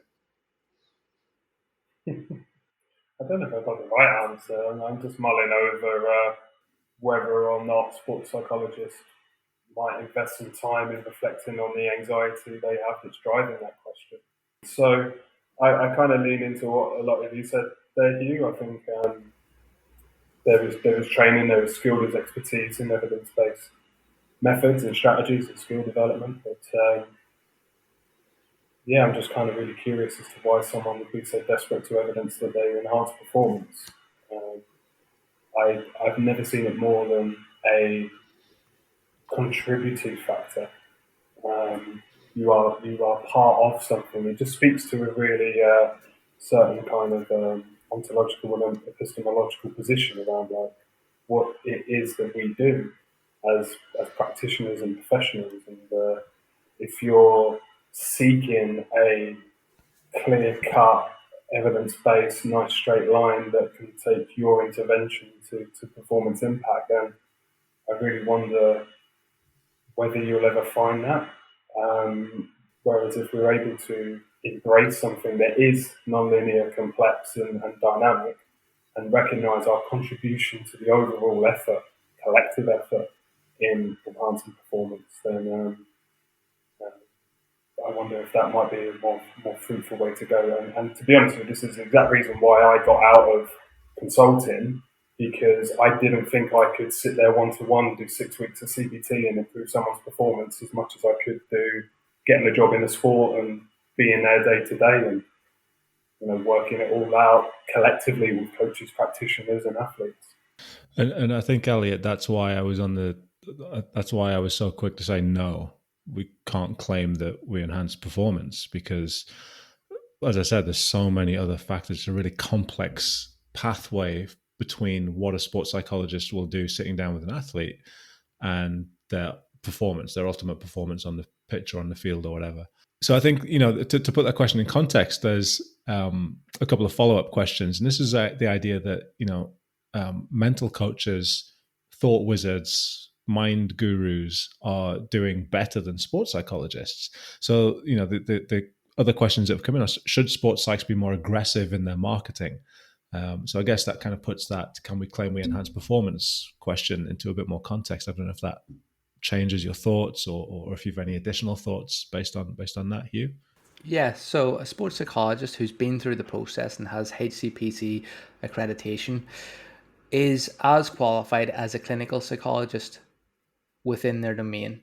So you're a sports psychologist, you work in sport, you enhance performance in sport. You're a clinical psychologist, you enhance mental well-being within a clinical setting. Are we really going to say that clinical psychologists can't claim to enhance a person's mental well-being? I don't think so. I don't think there's a person's going to... But is that the same as performance? Well, it is, because well-being is just the same as performance. It's just a different bit of the spectrum. It's just slightly further along or slightly, depending on how you view it. So my view here is that if I want to have a decent opinion on the view in this, and I realize that I'm about to express opinions that are somewhat controversial, and I don't care. That's not like you. No, I don't care. And it is not like me, because I'm normally nice and placid and wonderful to work with. But the point being that, are we saying that CBT, are we saying that clinical psychology is not effective and can't claim to be effective, when actually, on the whole, CBT and clinical psychology creates an effect of around 60% in terms of performance. If you look at Wampole 2015 and look at the common factors approach, you can see what things determine the outcomes of performance. So I think we can say that we do impact performance. The difficulty isn't how you market it. We can't say that because I have helped Johnny jump 5 meters 10 through psychology, I can help Susie run a sub 2 hour marathon. That's a stretch. So it's how do you actually market it effectively where you're being honest about your skills. So I can help reduce your anxiety. I can help increase your confidence. I can help inform your shared mentor model. I can help you set goals. I can help you feel less stressed about your training process. I can help you understand the idea that we're all going to die on this planet and have an existential crisis at some point is, just part of life. The exploration of these issues is part and parcel of increasing performance, and it's fine to discuss it with an athlete, and it's just fine to say that they contribute to performance. I think the issue is like how much you claim. In the same way, the bricklayer can't say, look, I'll come and lay this magic golden brick and you'll live in a castle. That's lies. You want to make sure that your claims are accurate and based within the evidence and information. You can't mislead people. You can't be unethical. And again, going back to that, like one of the things that these mind gurus, mental coaches, NLP practitioners, and outright charlatans do is they'll say, I helped Bobby McGee do whatever. And, the thing is that I can do that for you. That's wrong. Like this idea of, because I helped a person is good. Like I'm sure I've helped somebody, or so I'm sure I've worked with people who've won medals, right? 100%. I don't know if I've actually helped their performance. Honest truth, as a sports psych, I'm sitting there going like, did I actually help the performance, or did I just listen to them a bit and then they decided themselves they were going to do the same thing they were going to do? And I could say I helped that person with a medal. I don't know if that's true. From what you were saying there, like I don't see how you're disagreeing with me, because you're saying that you can claim to enhance like athletes' ability to deal with like anxiety, or you can help them to set appropriate goals, or this, that, and the other. But it seems like you're actually agreeing with me that you can't really claim to enhance performance because you don't really know whether what you did enhanced their performance or not. So the original question was, can they claim to enhance performance? And it seems like you're actually saying that you can't do that. Is that wrong? Am I your wrong? answer was you said no. You can't claim that you enhance performance.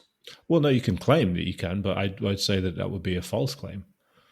So my response would be, working with me can enhance your performance because I have the skills to help you enhance your performance. And I would also then put, I see that. Yeah. And I would also put back to you that I cannot enhance your performance. I can help you enhance your performance because it's not me that makes you better. It's you that makes you better, but you use me to help you make you better. Slight nuance there, but the answer is definitely no. Yeah, okay, I take that. Elliott, you're the guest here, and me and Hugh have just been sort of rambling on there for a while. Have you got any thoughts on this? Can a sports psychologist claim to enhance performance? Yeah, I just can't see a version of events where they don't. Like, what are you doing? But of course, there is absolutely, unequivocally, a mental side of performance. There's a mental component to getting good. There is a mental component to living a life of being a high performer, and there's a mental component of delivering the goods on the day under pressure.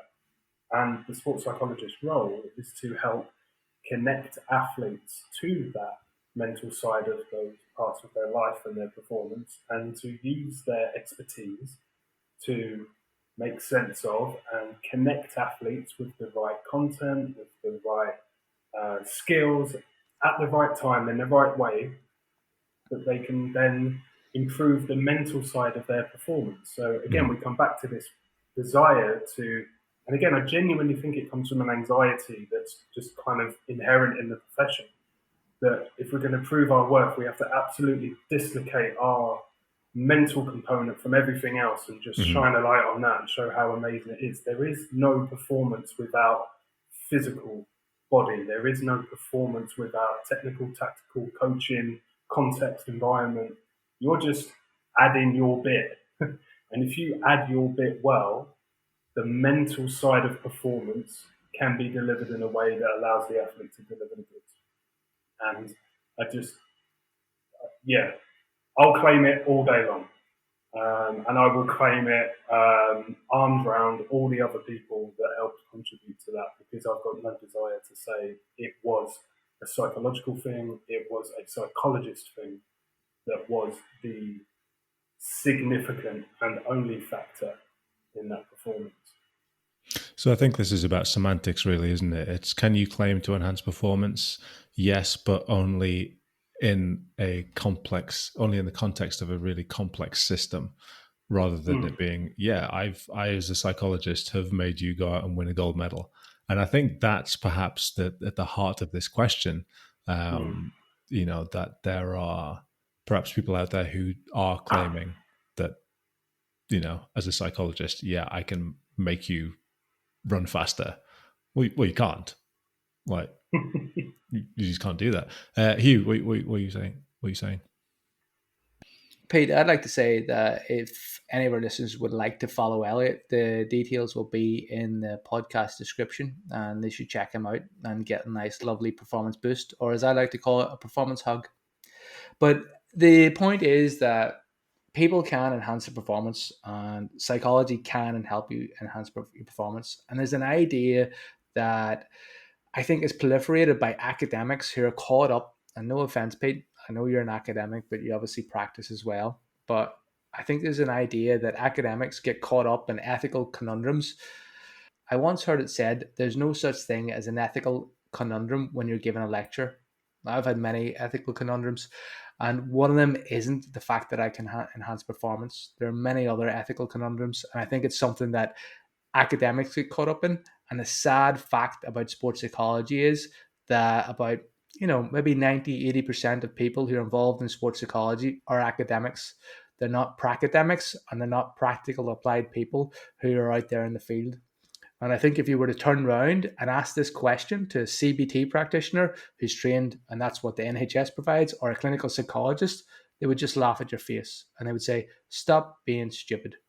That's it. So I have absolutely no respect for any academic who answers that question with a no. Apart from you, Pete, I have lots of respect for you. You're wonderful. Thanks, Hugh. I'm still saying that. Well, this is a quick hitter question, like real quick answers to this one. This is a question from Fundamental Craft on Instagram. If you could speak to yourself back on your first day of being a sports psych, what advice would you give? I'm saying if you're going to do it, go all the way. Go all the way into the fact that you get... In fact, do you know what? I'm going to put this in a very big context. One of the first times I met you, I think it might have been the second time, I was introduced to you with another sports psych, who's a great fellow, and another fellow called Dave Hemborough, who's been on our podcast. And we sat down and we talked about the trials and tribulations of being a sports psych. And essentially what you had is two guys sat there with yourself, who you'd find your sort of niche and you're doing your thing. And the one bit of advice that you actually gave me was, you get one go round. Is this what you want to be stressed about? Or something along those lines. That's it. You get one life. I remember that conversation. Yeah. So you get one go round. What do you want to be stressed about? Is this what you want your life to be? And you said, for me, it's not about traveling 6 miles to speak to one athlete to do applied psych. It's about whatever it is that you said after that. And I think that really stood with me. So my point is that if this is a career for you, look at it from the point of view of, I need to produce these little small round gold things called pound coins. How am I going to do that? There's a business involved, and that might be through employment, or that might be through entrepreneurship. So find out how you're going to make money with this thing. And the biggest problem for me is that nobody connects the academia and the bases and the BPS process to creating money. So That's my advice. My advice is you need to work out how to make money from what you do. And to go back to a previous question about claiming you enhance performance, funny enough, claiming you can enhance performance because you do enhance performance and you can evidence that through social proof, etc., is a good way of helping you make little round gold things that you can pay your bills with. Elliott, what do you say? If you could speak yourself back on your first day of being a sports psych, what advice would you give? Well, being one of the few people that make a living out of it. But I would say to myself, be bold and do it. It's going to be great. You're going to find yourself and be vigilant not to lose yourself. I've had a great ride so far, so I would just, if I could go back and speak to myself, I would say, do it. Awesome. I like that. I like that answer because it was really short and concise.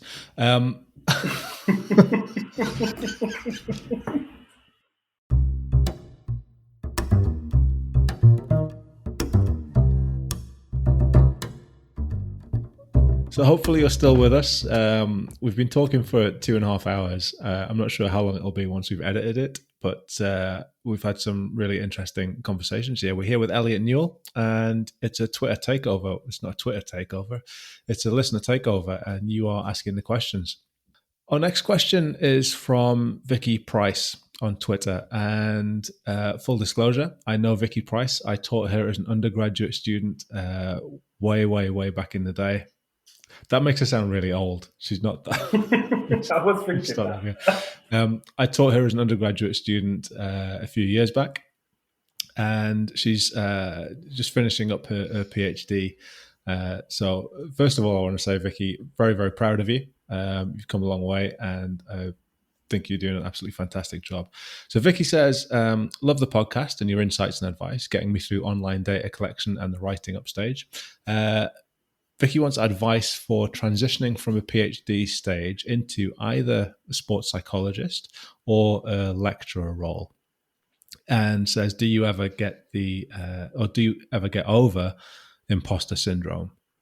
I'm gonna take this one first, actually, if that's all right. And in terms of advice for being a lecturer,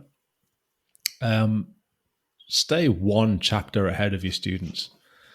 If you can stay one chapter ahead of your students, you'll be absolutely fine. No,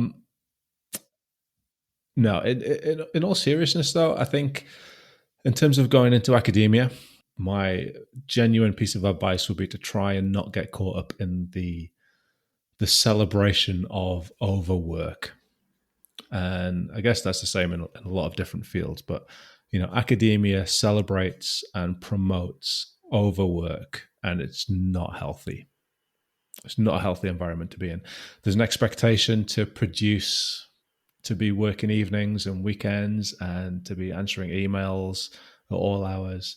And you get quite senior staff members emailing you at 4:00 on a Saturday morning.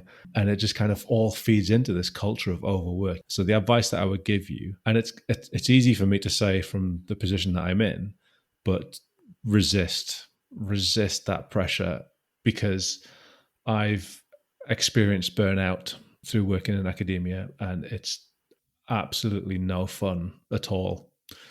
But there's no way of avoiding it. There's no way of avoiding burnout if you buy into that culture of overwork. So resist is what I would say to that. Resist that culture of overwork. To answer the second part of the question, Vicky, the imposter syndrome, I don't know if the other guys have got an answer to this question that might be different to mine, but no, you don't ever get over it. Or I don't feel that I've ever gotten over this idea of imposter syndrome. I always still have this feeling that I'm going to get found out. Something that's been really good, actually, has been doing this podcast. It was absolutely terrifying for me to kind of put myself out there. I don't know if you felt the same, but to really genuinely sort of put yourself out there, I found it really, really just a terrifying thought, just to be like really sort of vulnerable. So I remember recording the first few and just being like, are people going to listen? Like, is anybody going to care? Is it going to be good? Oh my God, we sound awful, blah, blah, blah. But this has been really good. And part of the reason why it's been really good is because, we have these guests on and they're experts in their field, and we ask them all these questions. And when they're answering them, I'm thinking, yeah, that's what I would have said. Oh yeah, I probably would have said that as well. So it just gives you that sort of little bit of reassurance that you're not just an idiot who's pretending to be, a psychologist or a lecturer or whatever. But in terms of the question, do you ever get over it? Probably not. What I would say is to almost reframe it and think, okay, well, what is it about the environment that is causing me to have this imposter syndrome, that is causing me to think that I'm not good enough to be in it? Is it about me, or is it about something about the culture that I'm in, something about the environment that I'm in that is actually making me feel like I'm not good enough to be in it? I don't know. What do you guys think about that, Elliott, Hugh? Any thoughts?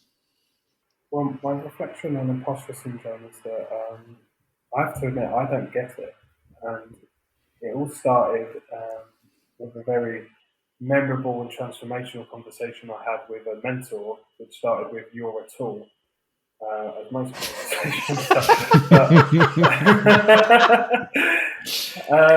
that was really pivotal for me because, like, I can't be an imposter of myself.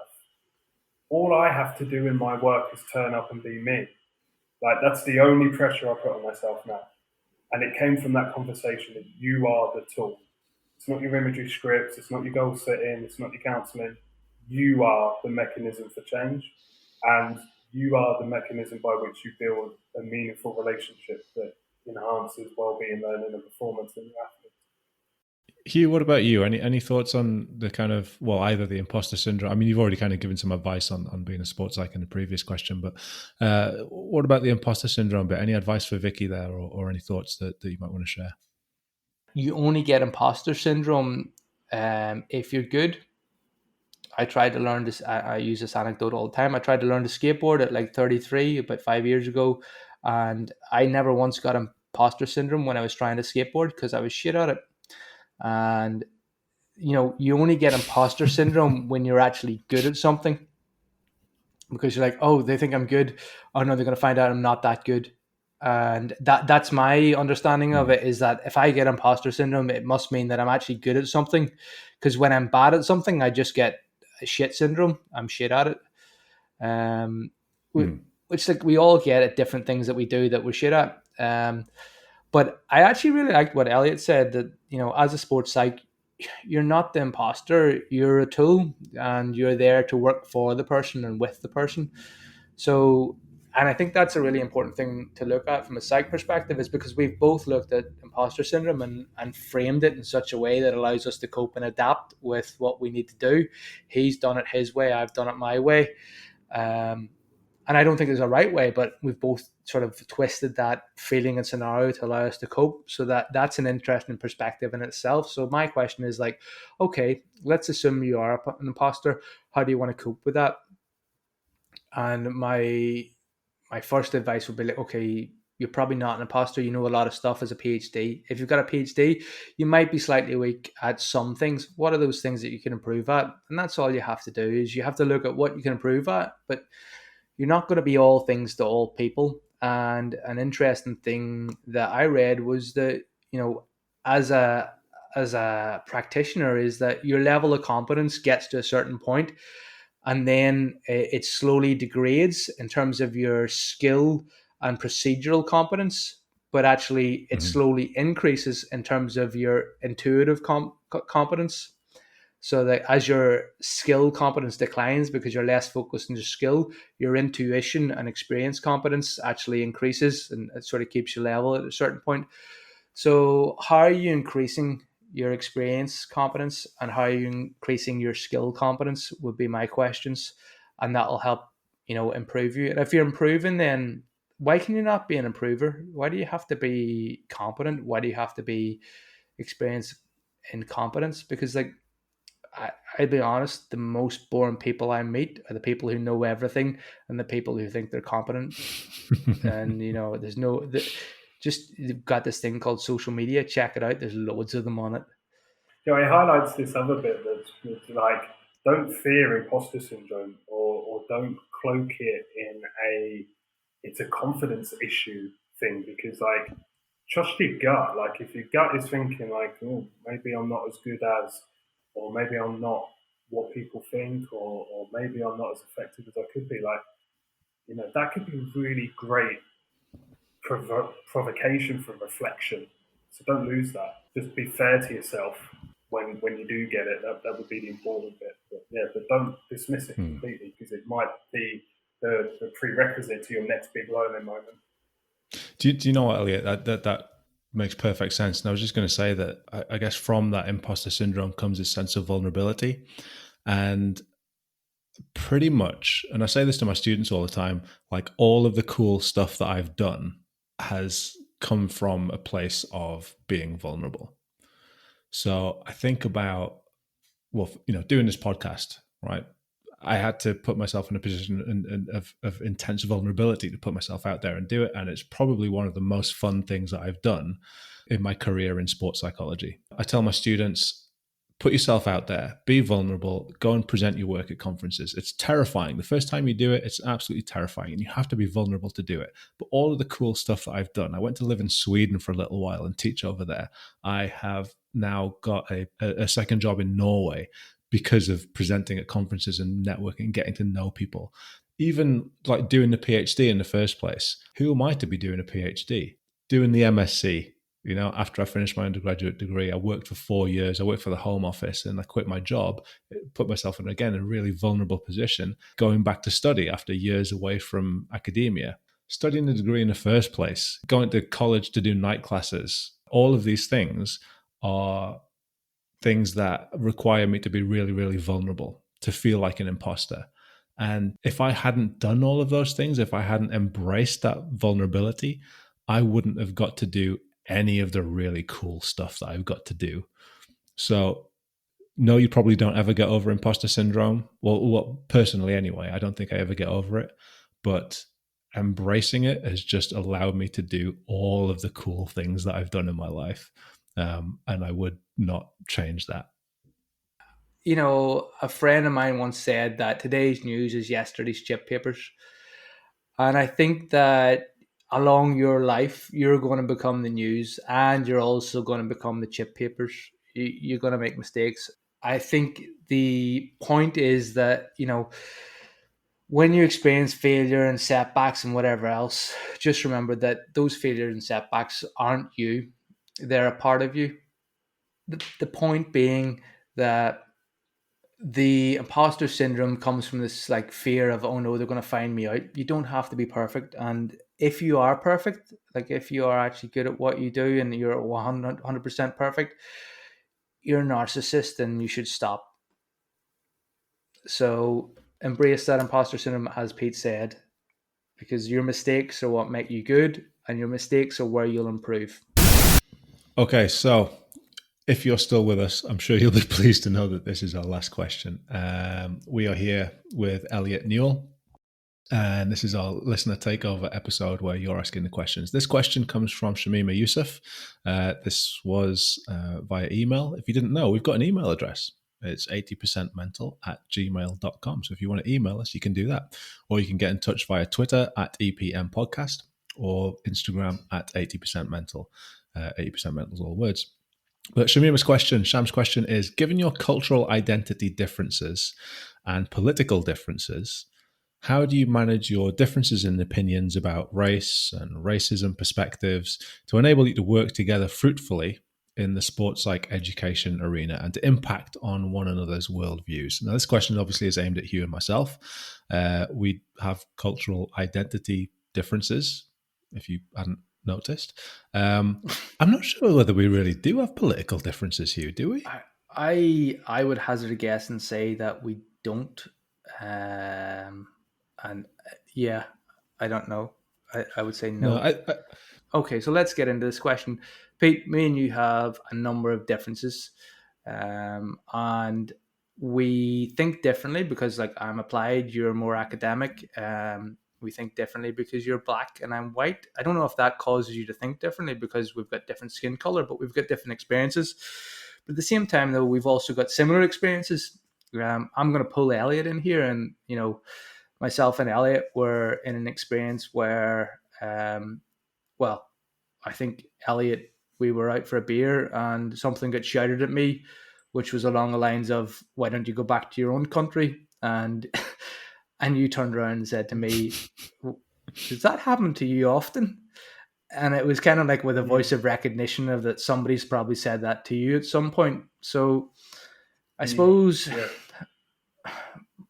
my understanding of this is that often at times people are identified across some sort of demarcation, whether it be accent or a skin color or disability or any other thing that, even gender, whatever it is. So I don't know, Elliot, like you've seen this question come in. Have you any thoughts on this? Because like I probably work as well with you as I do with Pete. Any thoughts there? Not specifically, other than I guess the point of difference is a really good springboard to have a conversation around, like, how might you see the world? Because you can't always take for granted that people see things in a similar way to you. And like that experience that you just shared there that we had was a real kind of trigger for, all right, what type of experiences have you had that have led to the way that you think? And I find it as a real kind of great stimulus for deeper understanding. It was quite handy there was that idiot that walked past and shouted something horrible, because I don't know if I ever would have just said, "Hey Hugh, is you're around next, and by the way, has anyone told you to go back to your country?" I get that all the time. Well, I think that's a really important point, though, Elliot, because if you look at what's happened in the last year, world events have sparked a lot of conversations, in particular about race and racism. And I think it's fair to say, Hugh, that you and I have had some pretty in-depth conversations about some of this stuff that maybe we wouldn't have had those conversations had not world events kind of pushed us towards those conversations. Yeah. I don't know. Well, I would say let's not beat about the bush, Pete, here. Like, let's be honest to our listeners, and let's be honest to people who listen, also known as our listeners. But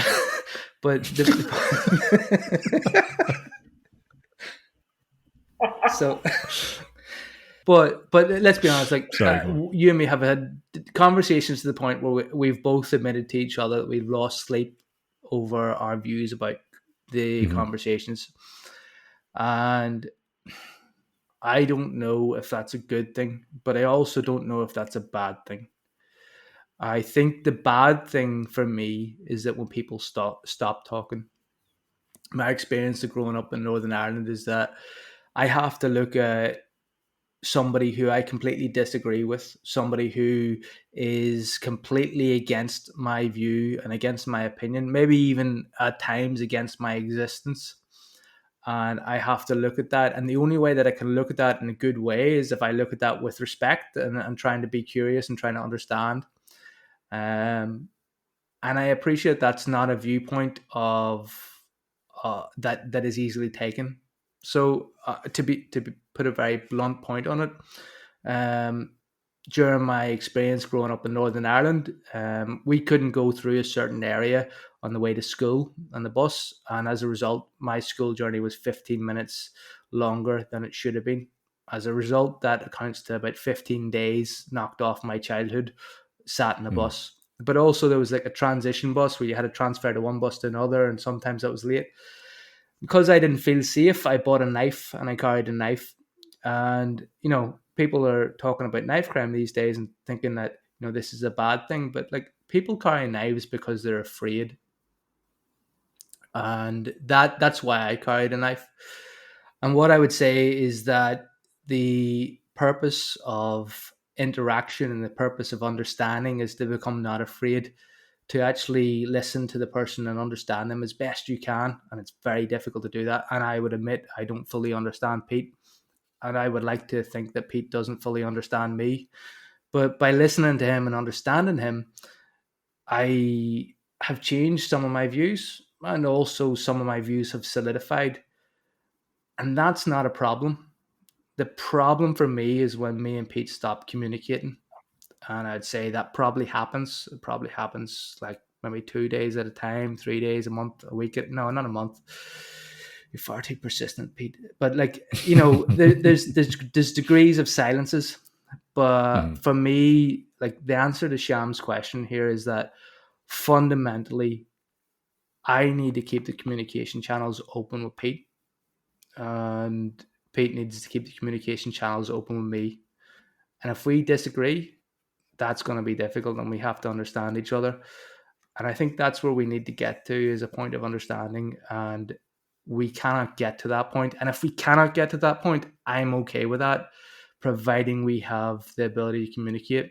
Because once we've lost the ability to communicate, we're fucked. Do you know what's really interesting, Hugh?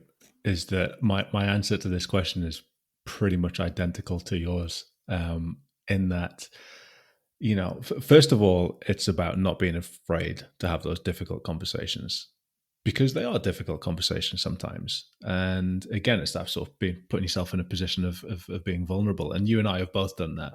We've kind of said to each other, look, like you said, you know, we've lost sleep over this. Like, you know, I'm really struggling with the way that you're thinking about this or that. And we've had those really open and honest conversations, and not being afraid to do that is the first step.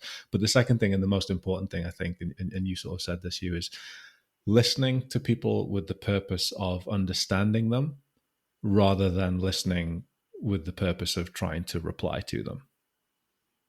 And we had a conversation a few weeks back where you talked a little bit more openly, and you know, we've kind of not really had that conversation before, but you talked more openly about your upbringing and your kind of experience of growing up in Northern Ireland. And for me, that really helped me to understand where you're coming from with a lot of the conversations that we've had, and kind of your experiences and your background helped me understand why you have the approach or the viewpoint that you have on certain things. And I didn't know that before. You know, I didn't know that before, but I was trying to listen to that with the purpose of really, really understanding, rather than what we all do all the time is saying, okay, yeah, but, and then launching into what we think. And, you know, if we can just like get over that for 5 seconds and really listen to what someone's saying to try and understand them, rather than to try and get into this game of one-upmanship or kind of, you know, replying or yes, but, then like that is the foundation for a really productive conversation. And you know, you kind of know it theoretically that that's what you should be doing, but putting that into practice is sometimes quite difficult, because we all have quite entrenched views. And we all want to get across our viewpoint, and we all want to say where we're coming from. But really listening to somebody with the purpose of understanding them, I think, is probably the most important thing that you can do when you're having some of these difficult conversations. Well, that's it. That's the end of our listener takeover episode. We've been here with Elliott Newell, and we've been answering your questions. This conversation has lasted well over 3 hours. We'll probably edit it down to something that is more listenable too. But we've had a great conversation. We've had a great time. We've answered some really insightful questions from you, and we've had some great answers from our guest, Elliott, and some adequate answers from Hugh and myself. We'll do this again sometime. It's been fun. Elliott, will you come back on? Yes, I have had a ton of fun. So, yeah, provided Hugh continues to behave himself, I am all in. I'm just curious, Elliott, if, you know, our listeners got in touch and they said, we would love for you, Elliott, and Pete to have a conversation through a webinar series, maybe a 2-hour chat live where they get to come in and dial in. Would you be up for that? Yes. Okay. I just feel immediately suspicious. I don't know if you're setting me up for a joke or like, yeah. I mean, to be honest, Elliott, this is news to me as well. So, and okay, listeners. You know, so if we release the unedited version of this podcast, no, we're not allowed to do that. I think the idea of doing something fully live terrifies me. No unedited versions.